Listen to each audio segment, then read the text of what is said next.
지금 나온 다가구는 세대가 5세대입니다. 그러면 그 4개 세대를 각각 보증금 300에 30만 원씩 월세를 받는다고 하면은 총 120만 원의 현금 흐름이 매달 발생을 하는 것이죠. 그래서 보수적으로 한 4억 2천만 원만 매각을 한다고 해도 3억 2천만 원대의 낙찰을 받으셔서 저금액에 매도를 하시면 괜찮은 차익이죠. 예, 월세 현금 흐름도 받고 시세 차익도 노릴 수가 있으니까 싼 금액에 입찰을 한번 생각을 해볼 수 있는 압류재산 공매 물건이었습니다. 네, 안녕하세요. 행꿈사의 빌려원입니다. 제가 회원님들께 질문을 많이 받은 공매 물건 3가지를 말씀을 드려보겠습니다. 이 온뷰대에서 접근하실 수 있는 공매 물건 종류가 여러 가지가 있는데 자산별로 보시면은 국가에서 소유를 하고 있는 국유재산이 있고요. 그리고 세금 체납 때문에 진행을 하는 압류재산 공매, 그리고 마지막으로 말씀드릴 물건이 신탁 공매 물건, 이렇게 3가지 공매 물건에 대해서 설명을 드려보겠습니다. 첫 번째로 보시는 물건이 충남 태안에 소재한 답이 나왔습니다. 답이면은 지목이 논인 거죠. 이 농지 560평짜리가 충남 태안에 나왔습니다. 그리고 충남 태안에서 유명한 섬이 어떤 것이 있나요? 여기 지도를 보시면은 이곳이 서해의 안면도입니다. 이 안면도는 관광지로도 유명한 곳인데 이 안면도의 가장 남측 부분에 보시면 국유지가 하나 있습니다. 560평 정도 되는 국유지가 지금 공매로 진행을 하고 있는 상태고요. 감정가를 보시면은 1억 한 4천만 원 정도 되는 금액인데 이 금액이 앞으로 얼마 정도까지 유찰될지는 한번 지켜봐야 되겠습니다. 만약에 가치가 괜찮다고 한다면은 금방 낙찰이 될 것이고요. 그렇지 않다면은 조금 유찰이 된 상태로 입찰을 생각을 해보실 수도 있습니다. 그러면은 이 답을 받아가지고 과연 건물을 지을 수 있을까? 물론 지금 농지다 보니까 농지를 취득을 하실 때는 농사를 지을 목적으로 계획을 하셔가지고 그 계획서를 제출을 해야지만 농지 취득 자격 증명원을 발급을 받으실 수 있습니다. 그래서 구체적으로 이 물건을 과연 낙찰을 받으셔가지고 어떻게 활용할 수 있을지를 보셔야 될 텐데 건물을 지을 수 있다면 더 좋겠죠. 그래서 건물을 지을 수 있는지 그 부분을 확인을 해 보셔야 될 텐데 형질 변경을 신청을 하셔가지고 이 농지를 첫 번째 대지로 바꾸셔야 될 것이고요. 그러면 그것이 가능할지부터 보셔야 될 텐데 토지음에서 지금 용도 지역을 보시면은 관리지역입니다. 관리지역 안에서도 보전 관리지역이니까 일단은 건물을 건축을 하시는 것은 가능은 합니다. 그렇다면은 일단 지목만 변경에 성공하면 건물을 지을 수도 있겠다 이렇게 생각을 하실 수가 있습니다. 그러면 구체적으로 인근에 있는 다른 건물들을 보시고 이 물건을 낙찰을 받으면은 저런 식으로도 활용을 할 수가 있겠다라고 생각을 해보실 수가 있습니다. 그래서 이 안면도 지금 남측에 소재하고 있는데 더 서측으로 가서 보시면은 서측편에 길이 쭉 있는데 이 길을 따라서 펜션이 하나 있습니다. 네, 로드웨이에서 보시면 어떤가요? 거의 폐허나 다름이 없죠. 그래서 여기가 뭐 안면도라고 해가지고 좀 유명한 곳인 줄 알았는데 지금 운영하는 거 보니까 폐가처럼 이렇게 방치를 해둔 상태고 별로 인기가 없나 보구나 이렇게 또 생각을 하실 수가 있습니다. 그래서 이 부분만 보면 그렇게 생각을 하실 수가 있으시고요. 그리고 조금 남쪽에서 여기 동쪽으로 한번 와보겠습니다. 동쪽으로 오셔도 여전히 해안가인데 여기가 서해다 보니까 바로 섬 아래쪽 부분은 일단은 뻘이 있습니다. 또 갯벌이라고 해도 낮에 갯벌 체험 같은 것도 해볼 수도 있을 테니까 그 부분은 가셔가지고 사람들이 접근할 수 있는지는 확인을 해보셔야 되겠습니다. 그런데 여기 동측편에 보니까 펜션이 하나 있습니다. 키즈 펜션이라고 펜션이 하나 있는데 아까 전에 서측에 있는 펜션과 다르게 이 펜션은 지금 네이버에서 광고도 하고 예약도 네이버에서 할 수가 있다는 것을 확인을 하실 수가 있으시죠. 금액대를 보면은 방이 다 30만 원 이상 하고 있습니다. 이거는 예약을 해야지만 이용을 할 수 있으니까 현재 좀 잘 운영을 하고 있구나 이렇게 생각을 하실 수가 있으시죠. 그러면은 지금 이 운영되는 키즈 카페는 예전부터 대지였을까요? 이 땅이 지목이 대지여야지만 이렇게 건물을 지을 수가 있었을 텐데 예전부터 대지는 아니었습니다. 2000년대에 스카이뷰를 보시면은 여기도 마찬가지로 밭이었죠. 밭농사를 하던 곳이었는데 시간이 지나서 2020년대에 보시면은 이렇게 토목공사를 하고 있는 걸 확인하실 수가 있습니다. 그래서 대지로 형질 변경을 했고 그리고 이제 건물을 건축을 한 것이죠. 지금 입찰을 하실 물건, 국가에서 소유하고 있는 이 땅을 형질 변경할 수 있는지는 입찰 전에 검토를 해보셔야 될 겁니다. 그 다음에 건물을 지으려면은 도로를 접하고 있어야 될 텐데 주변에 도로가 안 보입니다. 네, 여기 안면도 자체도 섬인데 이 땅조차도 특별히 다른 도로와 접하지 않았으니까 이 땅도 섬처럼 이게 바로 맹지인 것이죠. 예, 바닷가랑 접해 있다고 해서 건축을 할 수 있지는 않으니까 도로 문제를 어떻게 해결할 수 있을지 이 부분에 대해서 고민을 해보셔야 될 텐데 지도를 자세히 보시면은 현황 도로처럼 보이는 도로가 있긴 있습니다. 네, 여기가 어디로 이어지는지 쭉 보시면 서쪽에 아까 전에 보셨던 그 폐허 같은 펜션 보이시죠? 그 펜션에 연결된 도로입니다. 현황 도로로 사용이 되고 있다라는 것을 아실 수가 있습니다. 그래서 차를 타고 여기 안쪽까지 들어올 수는 있을 텐데 지금 이렇게 포장이 안 돼 있다 보니까 이용하는데 또 건축을 하는데 좀 제한사항이 있을 수 있겠다 이런 점을 생각은 하실 수도 있습니다. 그리고 이미 소유자가 다른 분들이 이 도로에 접해 현황 도로에 접해 있는 땅을 소유를 하고 있는 상태니까 건축을 하려면은 이분들을 설득을 하고 지역권 같은 권리를 설정을 하신다든지 협상이 필요로 할 겁니다. 그래서 땅의 위치는 너무나 좋고 그 다음에 금액도 매력적이죠. 예, 별도로 조사를 하셔가지고 입찰을 계획을 하시면 되겠습니다. 다음으로 압류 재산을 한번 보겠습니다. 예, 대구의 북구에 소재한 다가구고요. 그래도 나름대로는 지하철역 인근에 있습니다. 3호선 구암역 바로 인근에 있는 다가구입니다. 도보로 5분 정도 거리니까 위치는 좀 괜찮다고 보실 수가 있겠고요.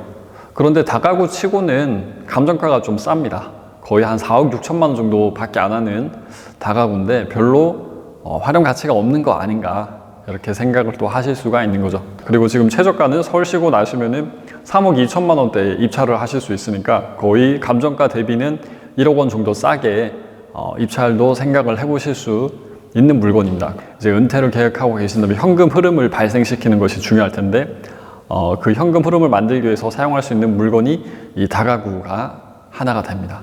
이 물건을 낙찰을 받았다고 하면 현금 흐름을 충분히 발생시킬 수 있는 물건인지 그 부분을 확인을 해보셔야 될 텐데 당장에 이 물건에 살고 있는 임차인 분들이 어느 정도 보증금이랑 월세 차임을 가지고 계약을 했는지 살펴보시면 됩니다. 제3명세서를 보시면은 임차인 분들이 여러 분이 있는데 보증금 300에 30만 원 이렇게 계약을 하신 분도 있으시고요.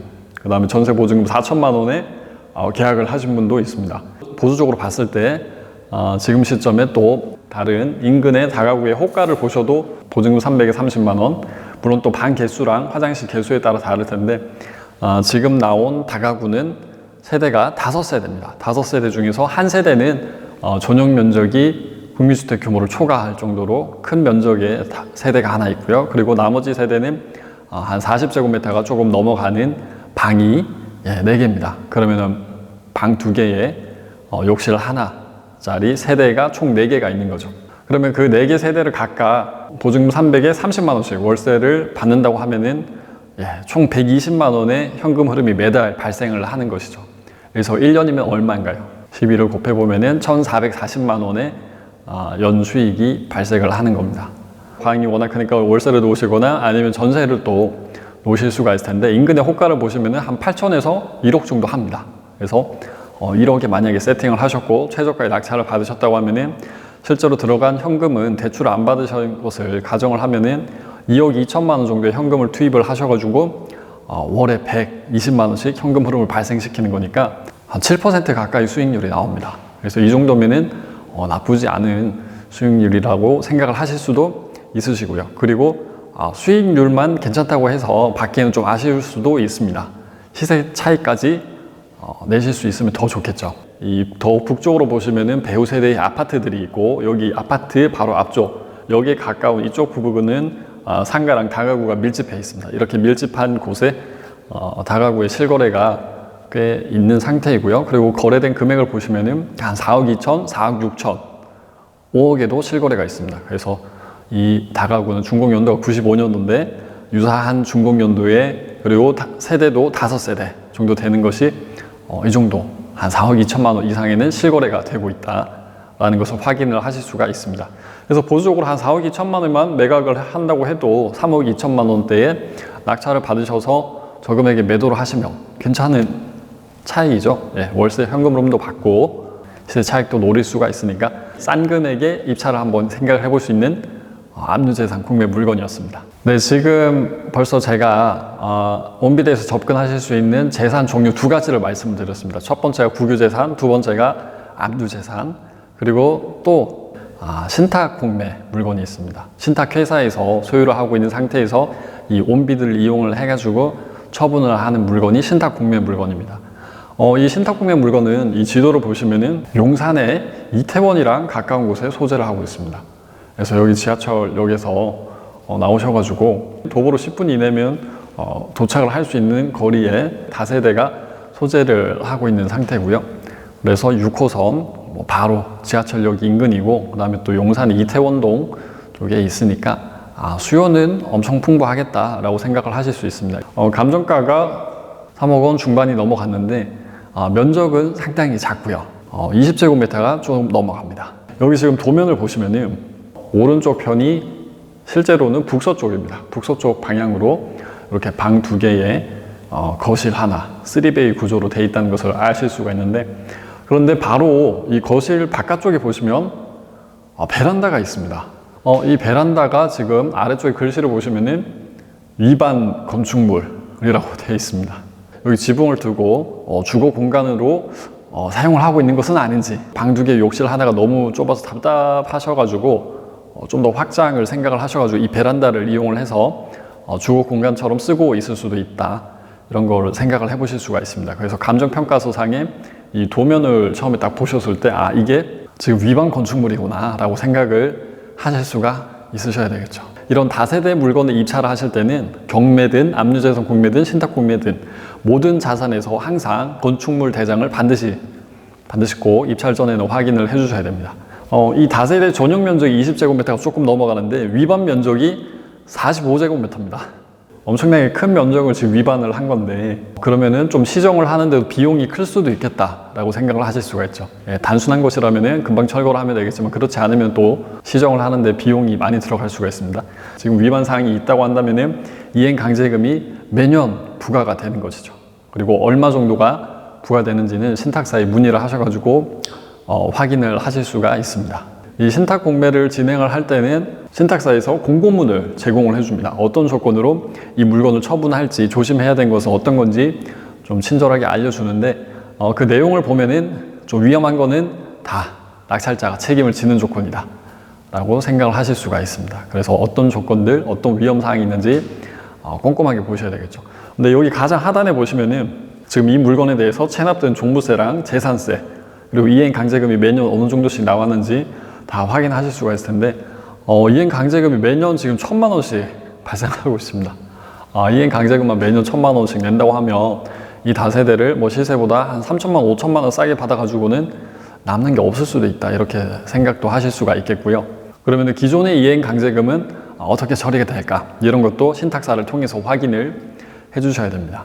그렇다고 해서 입찰을 못 하시는 건 아닙니다. 제가 말씀드린 그런 위험 사항들을 보셔가지고 또 신탁 공매 특징이 유찰이 또 많이 될 수도 있으니까 이 금액은 최저가가 거의 1억 9천만 원까지도 떨어질 수가 있습니다. 그렇게 싸게 받고 위험 사항은 별도로 비용을 들여셔가지고 제거를 하시면은 좀 괜찮은 금액에 취득을 하실 수도 있게 됩니다.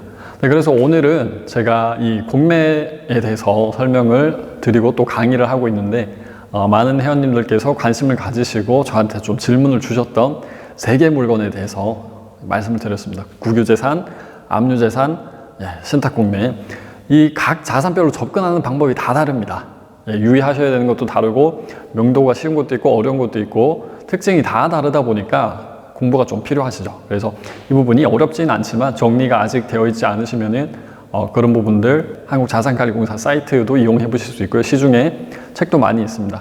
제가 진행하는 공매 강의도 있으니까 그 부분도 후기도 한번 보시고 괜찮을 것 같으면은 참여를 해보셔도 괜찮을 것 같습니다. 네, 오늘 준비한 영상은 여기까지고요. 시청해 주셔서 고맙습니다.